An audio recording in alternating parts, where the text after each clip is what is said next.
honramos a Dios a través de todo esto, honramos al Padre Celestial a través de todo lo que nos concede y estamos muy alegres, estamos totalmente fortalecidos y dándole gracias a Dios por todo lo que ha hecho y por todo lo que hará en medio de todo lo que está sucediendo.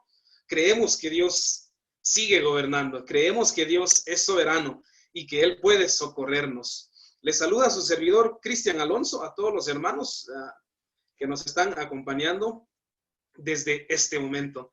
Y pues vamos a dar inicio, amados hermanos, vamos a dar inicio y queremos suplicarles que nos acompañen durante toda esta semana, donde se estarán compartiendo temas que serán de total bendición para cada uno de ustedes, amados hermanos que nos están acompañando. Vamos a abrir las escrituras, hermanos. Vamos a abrir las escrituras y vamos a ir al capítulo 17 de Mateo. Y el tema asignado es desesperado por la salud de un hijo. Vamos al capítulo 17 de Mateo, por favor. Acompáñenme a abrir las escrituras y con la luz de la palabra vamos a ir a ser edificados. Capítulo 17. Un capítulo famoso, pero especialmente porque siempre se habla de la transfiguración. Pero lo que vamos a hacer ahora es ir a uno de los acontecimientos después de la transfiguración. Y más adelante les voy a indicar algunos puntos sobresalientes con respecto a toda esta narrativa. La palabra del Señor dice de la siguiente manera. Cuando llegaron al gentío, estoy en Mateo capítulo 17, versículo 14. Cuando llegaron al gentío, vino a él un hombre que se arrodilló delante de él, diciendo, Señor, ten misericordia de mi hijo, que es lunático y padece muchísimo, porque muchas veces cae en el fuego y muchas en el agua. Y lo he traído a tus discípulos, pero no le han podido sanar. Respondiendo Jesús, dijo, oh generación incrédula y perversa, ¿hasta cuándo he de estar con vosotros? ¿Hasta cuándo os he de soportar? Traédmelo acá. Y reprendió Jesús al demonio, el cual salió del muchacho, y éste quedó sano desde aquella hora. Muy bien, hermanos, muy bien. Le damos gracias a Dios por su palabra, le damos gracias a Dios por sus siervos, por nuestro hermano Gilberto, quien nos hizo ahora la introducción, y le damos gracias a Dios. Este relato es sumamente importante, hermanos.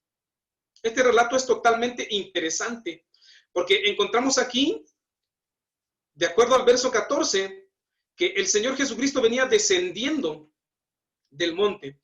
Para esto va a ser necesario, hermanos, que nosotros prestemos atención a los versículos o los capítulos paralelos, y los capítulos paralelos los tenemos específicamente, amados hermanos, en Marcos capítulo 9 y también en Lucas capítulo 9. Necesitamos prestar mucha atención a los capítulos paralelos, puesto que nos agregan detalles que Mateo no incluyó y que son esenciales para nuestro estudio de hoy. Y en eso consiste la riqueza de los evangelios, ¿está bien? En eso consiste la riqueza de los evangelios. Más adelante vamos a estar indagando en los detalles que Lucas agrega, que Marcos agrega, y vamos a percibir la riqueza y el poder de este relato, el consuelo que Dios quiere darnos a través de este relato. Mientras tanto, quiero empezar mostrando a los personajes principales de estas escrituras.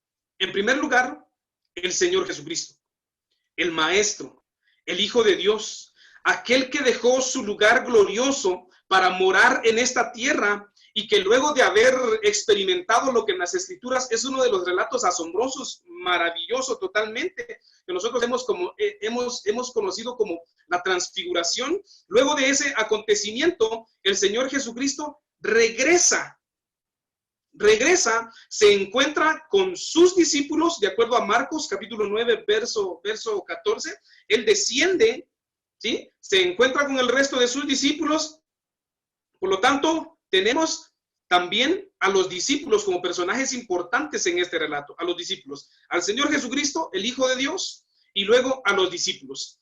Mateo capítulo 17, verso 14 dice que cuando llegaron al gentío, entonces, en tercer lugar, tenemos la multitud, ¿está bien? El gentío.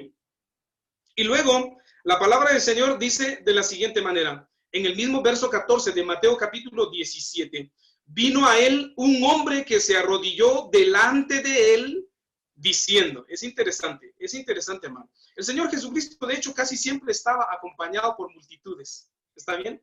Siempre había mucha gente que seguía al Señor Jesucristo. Y en esas multitudes siempre había un personaje que resaltaba por sus acciones. Siempre hay un personaje, a veces se nos da el nombre, a veces quedan en el anonimato, ¿está bien? Pero nos llama fuertemente la atención sus actitudes, sus acciones, ¿está bien? ¿Qué es lo que hace que resalten en medio de la multitud? ¿Qué tenemos que hacer nosotros? ¿Qué actitud debe tomar el cristiano para resaltar en la sociedad en medio de una crisis? En eso nos vamos a estar enfocando hoy. En eso nos vamos a estar enfocando hoy. ¿Cómo superar la desesperación?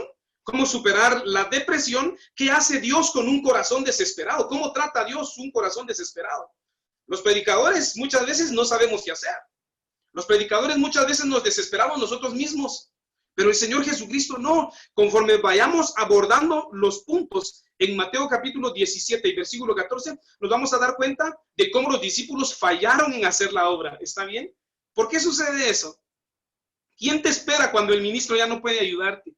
¿A quién debes acudir cuando ves que tu ministro no da más? ¿A quién debes acudir? ¿Sí? Muchos abandonan al Señor. Muchos abandonan el cuerpo de Cristo. No debes abandonar al Señor. No debes abandonar el cuerpo de Cristo. Aun cuando todo el mundo te falla, aun cuando todo el mundo no puede ayudarte, Cristo te sigue esperando con los brazos abiertos. Él quiere sanar tu vida. Él quiere darte otra oportunidad. Este es el mensaje central de Mateo capítulo 17, versículo 14, ¿no?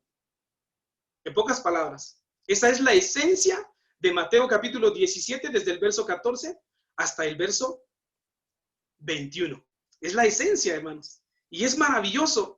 Es tan maravilloso porque sabemos el nombre de muchos que se iban acercando al Señor Jesucristo. Por ejemplo, les puedo mencionar a Bartimeo, ¿sí? Bartimeo. Tenemos a Bartimeo, tenemos a Zaqueo, tenemos también el nombre de algunas mujeres que se acercaron al Señor Jesucristo buscando alguna obra, pero de este varón no se nos da el nombre, hermano, no se nos da el nombre. ¿Está bien?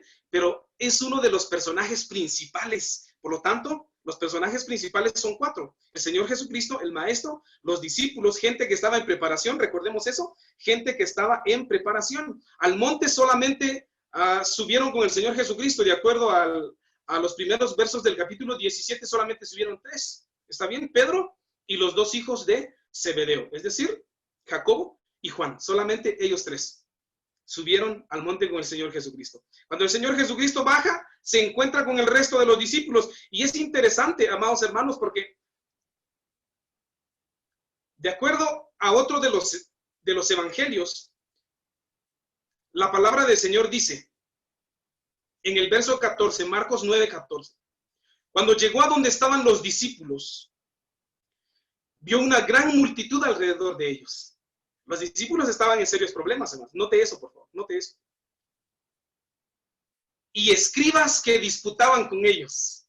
Y enseguida toda la gente viéndole se asombró y corriendo a él le saludaron. El Señor Jesucristo preguntó, ¿qué disputáis con ellos? Mire, había un conflicto ya por lo que estaba sucediendo, por lo que ellos no pudieron hacer. Con eso se encuentra el Señor Jesucristo cuando desciende del monte. Se encuentra con sus discípulos. Y los discípulos estaban en apuros, hermanos. Los discípulos estaban en apuros. Y la palabra del Señor continúa diciendo de esta manera. Les voy a leer ahora Marcos, versículo 16. Él les preguntó, ¿qué disputáis con ellos? Y respondiendo uno de la multitud, dijo, Maestro, traje a ti mi hijo, que tiene un espíritu mudo. Estos detalles son interesantes también notarlos. ¿Por qué? Vamos a ir a darle lectura a Mateo capítulo 17 y nos vamos a dar cuenta cómo este hombre describe a su hijo de acuerdo a Mateo. Y dice de la siguiente manera. Señor, en el versículo 15, Mateo 17:15, Señor, ten misericordia de mi hijo, que es lunático. y padece muchísimo, porque muchas veces cae en el fuego y muchas en el agua. Lo describe como lunático. Eso es interesante, porque los judíos relacionaban algunos problemas mentales con la luna, y esas creo que son creencias comunes en diferentes partes del mundo, el relacionar algunos padecimientos con las posiciones lunares, ¿verdad? Eso era lo que estaba sucediendo acá. Eso era lo que estaba sucediendo acá. Marcos lo describe de la siguiente manera, porque dice, estoy en el verso 17 de Marcos 9. Respondiendo uno de la multitud, dijo, maestro, traje a ti mi hijo, que tiene un espíritu mudo, el cual donde quiera que le toma, le sacude. Marcos está añadiendo otros detalles. Le sacude y echa espumarajos. Dese cuenta de esos detalles ahora que Marcos está agregando. Y cruje los dientes y se va secando. Y dije a tus discípulos que lo echasen fuera y no pudieron. Qué interesante, hermano. Qué interesante. Mire, los detalles que Marcos agrega. Marcos agrega lo siguiente. Un espíritu mudo, lo toma, lo sacude, el muchacho echa espumarajos y cruje los dientes y se va secando. Mire. Vamos a ir a Lucas. Vamos a darle lectura al capítulo 9 de Lucas.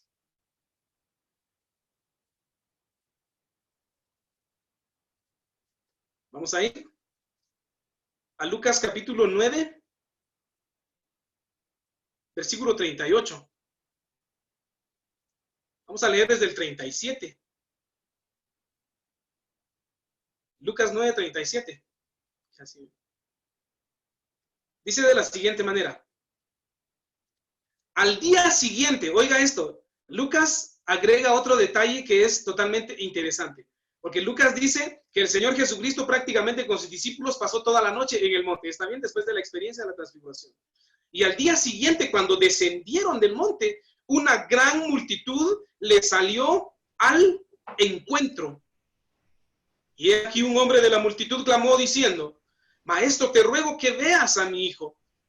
Oiga este detalle, por favor. Es el único que tengo. Estamos hablando de un hijo único, hermano. Estamos hablando de un hijo único. Estamos hablando de un hombre que estaba desesperado por el padecimiento de su hijo, porque es hijo único.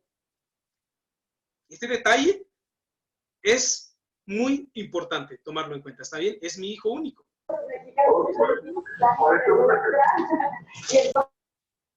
Y luego dice en el verso 39, y sucede que un espíritu le toma y de repente da voces, le sacude con violencia y le hace echar espuma.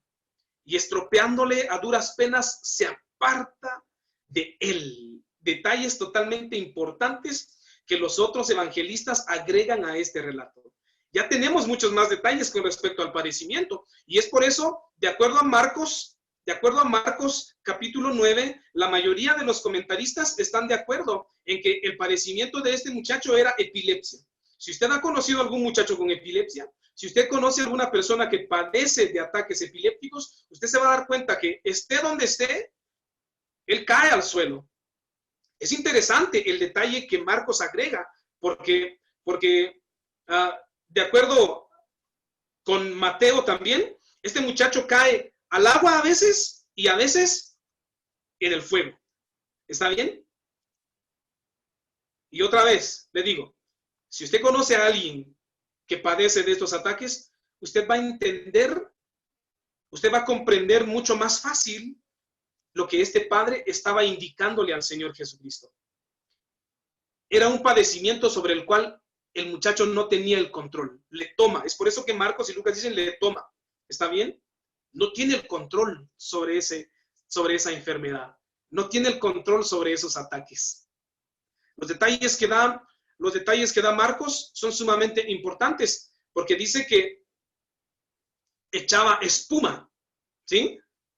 Echaba espuma y crujía los dientes. Eso es interesante, hermanos. Eso es muy interesante. Le voy a preguntar, hermano. Le voy a preguntar. Después de haber abordado algunos detalles con respecto a este relato, ¿Se han dado cuenta que la desesperación es tan natural en casos como este, hermano? ¿Se han dado cuenta de eso? Que el ser humano es tan frágil que ante las adversidades, la salida más sencilla, la reacción más natural, siempre es desesperarse, hermano. Desesperarse. Si usted tiene un familiar enfermo, si en su familia hay alguien que está padeciendo, usted comprenderá perfectamente a ese padre de familia que en medio de la multitud llevaba a su muchacho, y la palabra del Señor en uno de los evangelios que nos daba el otro detalle, donde este hombre explicaba que sufría desde que era niño, hermanos, desde que era niño. Por lo tanto, estamos hablando de un joven, estamos hablando de un muchacho ya. ¿Sí? Ese detalle es importante, hermano. Ese detalle es muy importante. Y la desesperación gobierna el corazón del ser humano. ¿Sí? Es natural, hermanos. Es natural. Y muestra la debilidad, muestra la fragilidad del ser humano y la necesidad de un ser superior para gobernar la vida del hombre en medio de sus angustias. ¿Por qué, hermano? ¿Por qué?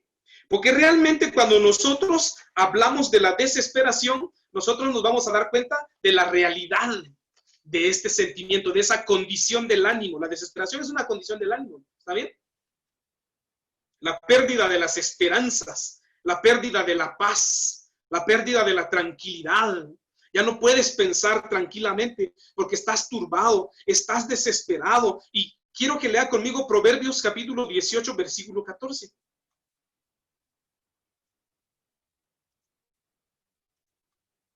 Proverbios 18, 14 dice: el ánimo del hombre soportará su enfermedad.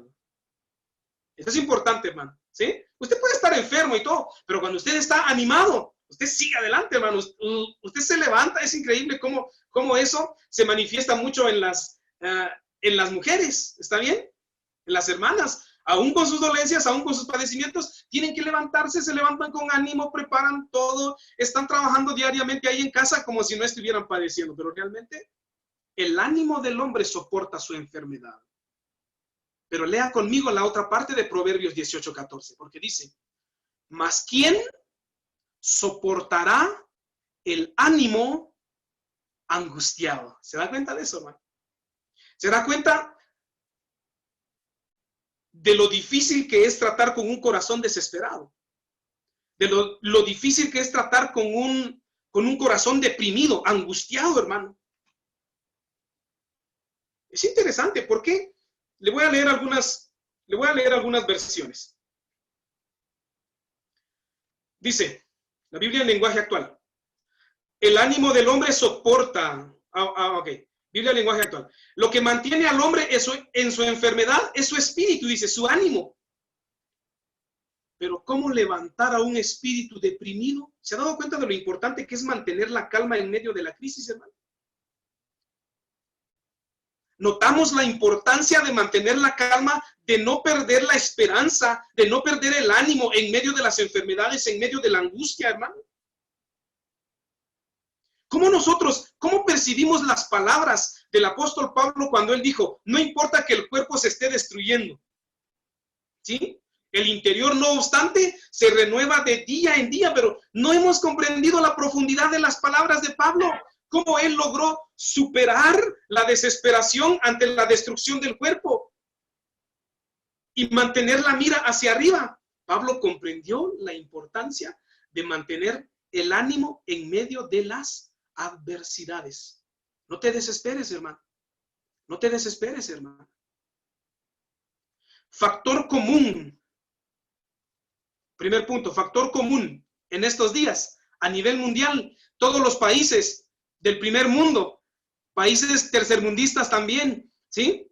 Seas rico o seas pobre, el factor común es la desesperación ante la pandemia.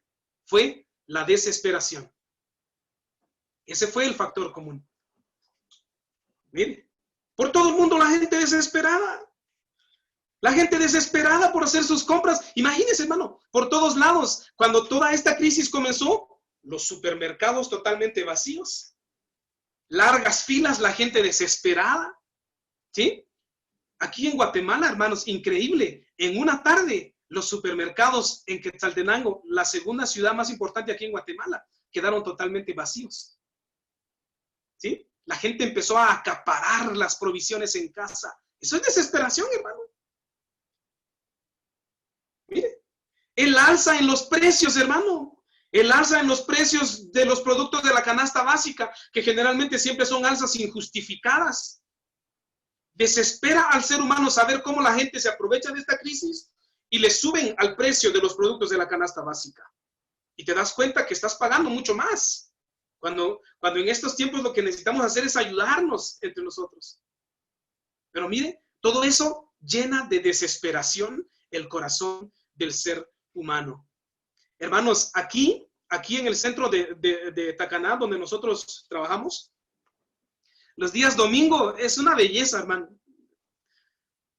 Una total belleza. Ver las calles principales del municipio de Tacaná llenas de ventas, ¿sí? De gente que viene de afuera, pone su venta. Es día de plaza, hermanos, día de plaza. Y vienen personas de todos los alrededores de Tacaná y hacen sus compras. ¿Sabe usted la desesperación que llenó el corazón de las personas cuando salieron el día domingo y encontraron esas calles vacías? La gente se llenó de angustia, hermano. Mucha gente lloró. Mucha gente se desesperó. Mucha gente llegó incluso a deprimirse ante toda esta situación. ¿Por qué? Porque es natural del ser humano el perder el ánimo. Es natural del ser humano el desesperarse. Y para superar la desesperación necesitas un poder superior a ti. Necesitas un poder superior a ti. Porque humanamente hablando hay cargas que no vamos a soportar y necesitamos la ayuda de un ser supremo totalmente fuerte, totalmente superior a nosotros para poder socorrernos en nuestras angustias. Estábamos leyendo Proverbios 18:14, donde dice, con ánimo se alivia al enfermo, pero no se alivia a quien está deprimido, desesperado. ¿Se da cuenta de eso, hermano? ¿Le ha tocado a usted tratar, hermano ministro? ¿Le tocó tratar a más de algún hermano durante esta crisis que estaba ya cayendo en depresión, en desesperación? ¿Cuál fue su experiencia, hermano? ¿Fue fácil? ¿Fue fácil, hermano? ¿Fue fácil llenar de esperanza ese corazón? Mire, ¿verdad que no siempre es fácil? Requiere trabajo, hermano. Requiere trabajo. Pero se logra, hermano, se logra. Quiero que lea conmigo ahora, por favor. Vamos a ir al capítulo 61 de los Salmos.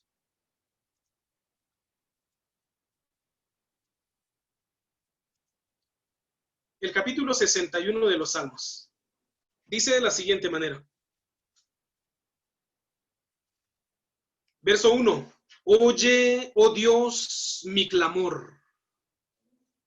A mi oración atiende.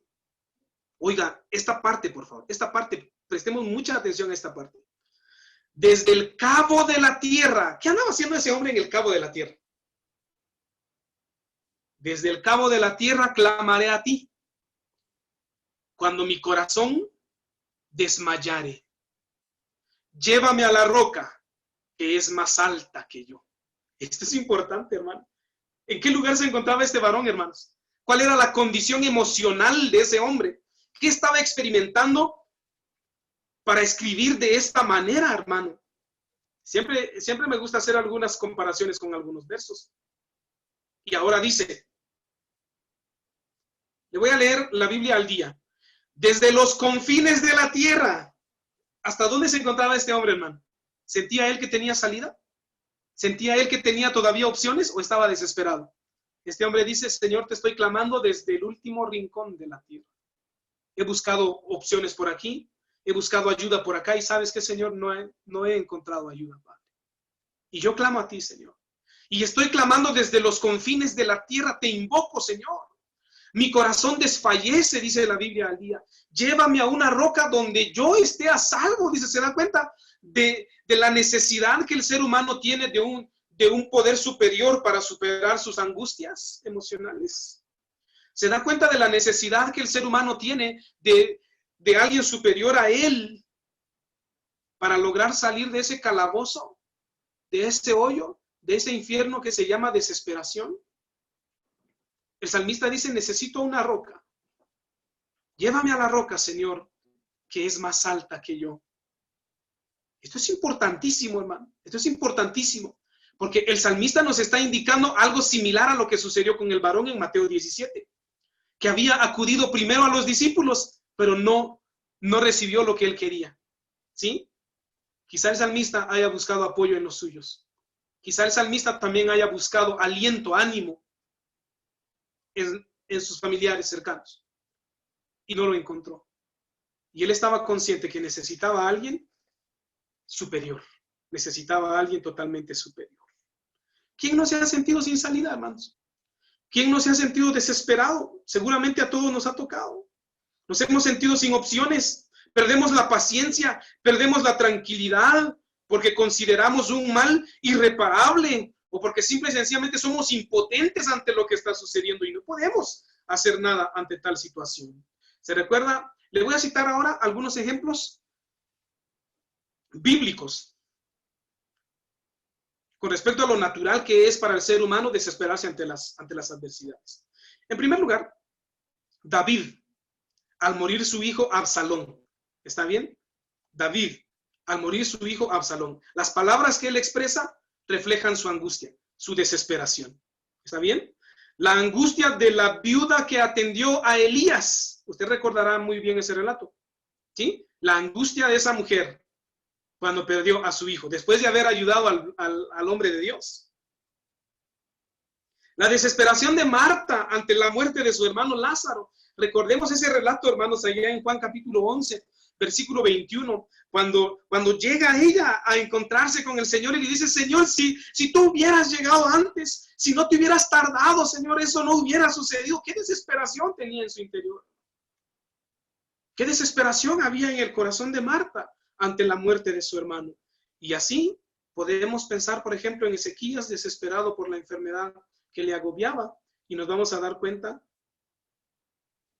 de una situación terrible, hermanos. Le voy a citar datos de la Organización Mundial de la Salud.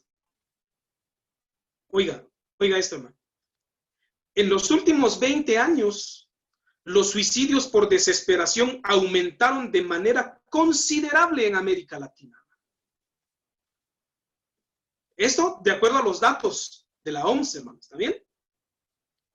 Ahora, oiga esto, hermano. El suicidio es la tercera causa de muerte en jóvenes de 15 a 19 años. Y en 2016, de acuerdo a los datos, la desesperación fue la segunda causa principal de muertes en personas comprendidas entre los 15 y los 29 años alrededor del mundo. ¿Por qué, hermano? ¿Por la crisis? ¿Por tu situación financiera? ¿Por tu situación económica? Es muy probable que usted, hermano, se haya quedado sin empleo como consecuencia de esta situación. Es probable que ahora usted ni siquiera sepa si va a tener oportunidad en su antiguo empleo o no, o va a quedar a la deriva. ¿Y sabía usted cómo angustia a muchos hermanos eso? El ver un futuro incierto, el no saber, el no tener ninguna garantía de un empleo, el pensar ¿y cómo vamos a proveer para los nuestros? ¿Cómo vamos a proveer para nuestra familia? ¿Sabía usted cuánta angustia, cuánta desesperación crea en el corazón del varón eso? Y los motivos son diversos. Mire, hermano, el mismo encierro, hermano, el mismo encierro crea desesperación en el corazón del ser humano. El pasar encerrados mucho tiempo. Y aquí, hermanos, pasamos 2 fines de semana con toque de queda desde el viernes hasta el lunes, encerrados casi 3 días, hermanos. ¿Se imagina cuánta desesperación crea en algunos corazones toda esta situación? ¿Se imagina cómo estarán algunos corazones desesperados? Las cifras que se dan a través de los noticieros, eso desespera, hermano. Eso desespera. Eso es similar a la descripción que se da de Goliat en el primer libro de Samuel, capítulo 17. Aquella descripción que es terrorífica, hermanos, ¿ya? Con lujo de detalles. La gente se deprime, el ejército se había desesperado y lo mismo sucede con el cristiano hoy día ante las cifras que se están dando últimamente, ¿sí? Cifras que en lugar de empezar a reducirse, el número de contagiados está aumentando, ¿sí? Y cuando creíamos que ya todo se había controlado, por lo menos aquí en Guatemala, ¿sí? Ya se estaba presentando el proyecto para retomar las actividades. Esa misma semana, hermanos, se superó, si no estoy mal, los 500 contagiados, ¿sí? En un solo día. ¿Se imagina cuánta desesperación hay en el corazón de las personas hoy en día? ¿Se imagina cuánta desesperación tienen algunos hermanos de la iglesia también hoy en día, hermano, ante todo lo que está sucediendo? Vamos a ir a nuestro verso base, por favor. Vamos a ir a nuestro capítulo base. Mateo capítulo 17. Mateo capítulo 17, verso 15. Mateo 17, 15. Yo le quiero decir algo, hermano, hermana. No nos corresponde a nosotros estar haciendo comentarios desesperados a través de las redes sociales, ¿sí? No nos corresponde a nosotros, ¿sí? Hacer comentarios desesperados, cuestionando, criticando las decisiones del gobierno, eso no nos corresponde a nosotros, hermano. Doblemos rodillas, eso sí nos corresponde a nosotros. Oremos por los que están gobernando los países, eso sí nos corresponde a nosotros. Pero no, que no salgan de nuestra boca palabras desesperadas, criticando las decisiones que se han tomado, ¿sí? Que no salga de nuestra boca palabras criticando las decisiones que nuestros ministros están tomando en las congregaciones para lograr atender a la hermandad mientras dure toda esta crisis, ¿sí? Sucedió en muchos lugares, se empezó a cuestionar las decisiones de algunos ministros, ¿sí? Es incorrecto, hermanos, es incorrecto. Mateo capítulo 17 dice de la siguiente manera, verso 14, cuando llegaron al gentío, vino a él un hombre que se arrodilló delante de él, diciendo, Señor, ten misericordia de mi hijo. No te pido nada para mí, Señor. ¿Le ha tocado orar así, hermano? ¿Le ha tocado orar así, hermana? Usted llega a la presencia del Señor y le dice, Señor, soy yo otra vez, Señor, pero ¿sabes qué? Hoy no te quiero pedir nada para mí, Señor. Solamente quiero pedirte por ese hijo que está lejos. Solamente quiero pedirte por mi esposo que está angustiado, Señor. Solamente quiero pedirte por mi hermano, por mi hermana, que, señores, están sufriendo, Padre. Están sufriendo. Hoy no vengo para pedirte nada para mí, Señor. Hoy no busco nada para mí. Hoy quiero pedir por alguien más. Hoy quiero pedir por alguien más. Así llegó este varón a arrodillarse delante del Señor, claramente reconociendo su señorío, claramente reconociendo su majestad, claramente reconociendo la superioridad del Señor Jesucristo, exponiendo ante el Señor su necesidad, exponiendo ante el Señor su angustia. ¿Y sabe qué es lo que a mí me agrada en gran manera, hermano? Le voy a leer Marcos. Le voy a leer Marcos. Ok. Vamos a ir a Lucas mejor. Le voy a presentar algunos detalles que Lucas aquí agrega, hermanos.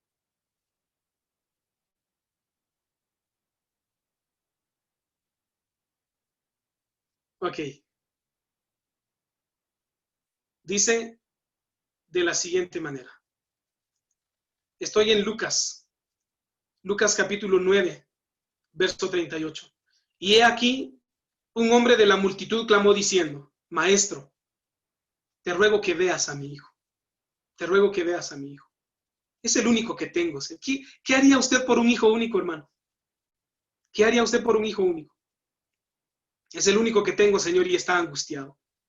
Y sucede que un espíritu le toma y de repente da voces y le sacude con violencia y le hace echar espuma y estropeándole a duras penas se aparta de él. Mire, qué interesante. Qué interesante, hermano.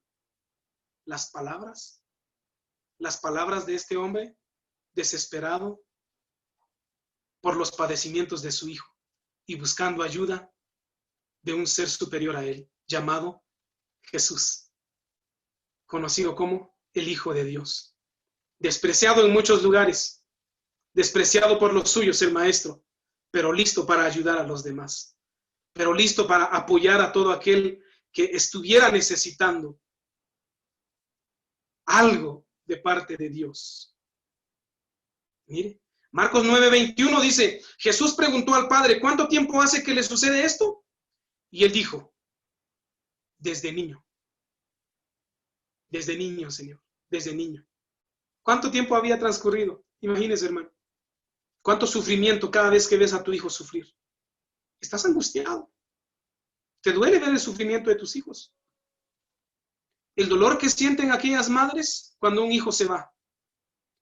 El dolor que sienten aquellos padres de familia ante un hijo rebelde, aquel muchacho que no quiere nada con Dios. ¿Crees que eso no le duele a tus padres, estimado amigo? ¿Crees que eso no angustia a mamá? ¿No la has escuchado orar? Un hermano aquí en Tacaná testificó de manera tremenda, hermanos, de manera tremenda. Cuenta que mientras él andaba por malos caminos, salía por las tardes en rebeldía, y un día de esos salió dispuesto a ir a embriagarse y a ir por los malos caminos de siempre, pero esa tarde se le había olvidado la billetera y regresó a casa. ¿Cuál fue su sorpresa? Cuando él entró, escuchó que su mamá estaba orando, llorando, hermano, llorando delante de Dios y diciendo las siguientes palabras: guárdale, Señor, guárdale, no sé qué estará haciendo, estaba diciendo la hermana, de acuerdo a lo que el hermano testifica. No sé qué estará haciendo, no sé con quiénes estará, pero Señor, yo te pido por él, estaba pidiendo la hermana, angustiada por este muchacho. Y el hermano con lágrimas dice: hermano, nunca me imaginé que mientras yo estaba en la calle, mi madre pedía por mí, arrodillada delante de Dios, llorando, pidiendo por mí para que Dios me guardara, mientras yo me estaba portando mal afuera. Esa misma tarde, dijo él, decidí bautizarme. ¿Sabes qué? Porque tú no has experimentado en carne propia la angustia por la rebeldía de un hijo. No has experimentado en carne propia el dolor que una madre, que un padre experimenta ante la rebeldía de un hijo. ¿Está bien? No es este el caso. No es este el caso en Mateo capítulo 17, Marcos 9 y Lucas 9. Pero ¿sabes tú cuánto sufre un padre de familia, una madre de familia por un hijo? Mira. Le voy a leer Marcos 9:22. Estamos llegando a la recta final. Le voy a leer Marcos 9:22. Muchas veces le echan en el fuego y en el agua para matarle. Pero si puedes hacer algo, Señor, ten misericordia de nosotros. Ayúdanos, Señor. Ayúdanos. Jesús le dijo: si puedes creer, al que cree todo le es posible, dice Marcos 9:23. Y Marcos 9:24 es asombroso, hermano. Inmediatamente el padre del muchacho clamó y dijo: creo, Señor. Pero esta última parte es muy asombrosa, hermano, porque dice: ayuda mi incredulidad. Estas palabras son asombrosas, hermano. Ayúdame, Señor. Ya el mundo me ha defraudado mucho. Ya las personas me han defraudado mucho, Señor, y eso ha creado en mí incredulidad. Pero yo creo en ti, Señor. Yo creo que tú eres poderoso. Yo creo que tú puedes cambiar esta situación en el mundo, Señor. Yo creo que tú puedes cambiar la vida de mi hijo, aun cuando los especialistas me han dicho que no, aun cuando la gente me han dicho que no, aun cuando tus propios discípulos no pudieron ayudarme. Yo creo en ti, Señor. Reconozco, Padre, que hay cierta incredulidad en mí, pero yo te pido, Señor, que comprendas mi incredulidad y que me ayudes. Esto es asombroso, hermano. Esto es asombroso. Y el Señor hace la obra. El Señor hace la obra. Esto es maravilloso, hermanos. Esto es maravilloso. Porque Cristo es la esperanza para el mundo. Cristo es la solución, amado hermano, amado amigo. Su situación no va a cambiar hasta que usted busque una roca que sea más alta que usted, así como lo hizo el salmista. Su situación no va a cambiar hasta que usted decida salir de la multitud y ser diferente a los demás y buscar ayuda en el Señor Jesucristo. Cristo es la solución. Un pasaje asombroso, hermano, que es conocido por muchos. Lucas capítulo 4, versículo 18. El Espíritu del Señor está sobre mí, leía el maestro, por cuanto me ha ungido para dar buenas nuevas a los pobres. Me ha enviado a sanar a los quebrantados de corazón, a pregonar libertad a los cautivos y vista a los ciegos, a poner en libertad a los oprimidos. ¿Sabe usted cómo trata a Dios un espíritu quebrantado? ¿Sabe usted cómo trata a Dios un espíritu deprimido? Primero, lo recibe. lo recibe. ¿Sí? Le dice, yo tengo tiempo para ti. Yo quiero atenderte. Quizá muchos se han cansado de escuchar tu historia. ¿A cuánta gente ya le habrá contado su historia a ese hombre con los problemas con su hijo? Pero él dijo, yo quiero escuchar tu historia. Cuéntame lo que te está sucediendo. Cuéntame lo que está pasando en tu vida. Yo te quiero ayudar. Los recibe. ¿Sí? Empieza por recibirlos. Recibamos, hermano, platicando con uno de mis consiervos y mi hermano en la carne, Byron, hablábamos sobre qué puede suceder después de esta pandemia, qué puede suceder después de todo esto. Y yo le decía, necesitamos estar dispuestos, hermanos amados. Ahora me dirijo a ustedes diciendo las mismas palabras. Necesitamos estar dispuestos a recibir esos corazones desesperados, hermano. Necesitamos estar preparados para que en las congregaciones se tenga un plan para atender a esos corazones desesperados que llegarán buscando a Dios, porque yo creo que así va a ser, hermano, que después de esta crisis la gente llegará buscando a Dios con espíritu quebrantado, con espíritu encarcelado por incredulidad, por angustia, por desesperación, y ahí es donde nosotros entramos en acción, como siervos de Dios, dispuestos a recibir esos corazones desesperados, angustiados, sabiendo que ellos han reconocido que necesitan del poder del Señor Jesucristo. ¿Por qué? Porque para eso vino el Señor, para eso vino el Maestro. Me ungió para dar buenas nuevas a los pobres, me ha enviado a sanar a los quebrantados de corazón, a pregonar libertad a los cautivos, vista a los ciegos, a poner en libertad a los oprimidos. Sí, hermano. No hay nada que sea peor como los problemas internos, las angustias, porque vayas a donde vayas, tú vas a estar encarcelado. Tú vas a ser cautivo de tus propias dolencias, de tus propias angustias, de tu propia desesperación, de tu propia depresión. Pero ¿sabes qué? Cristo quiere ayudarte. Cristo quiere romper esas cadenas.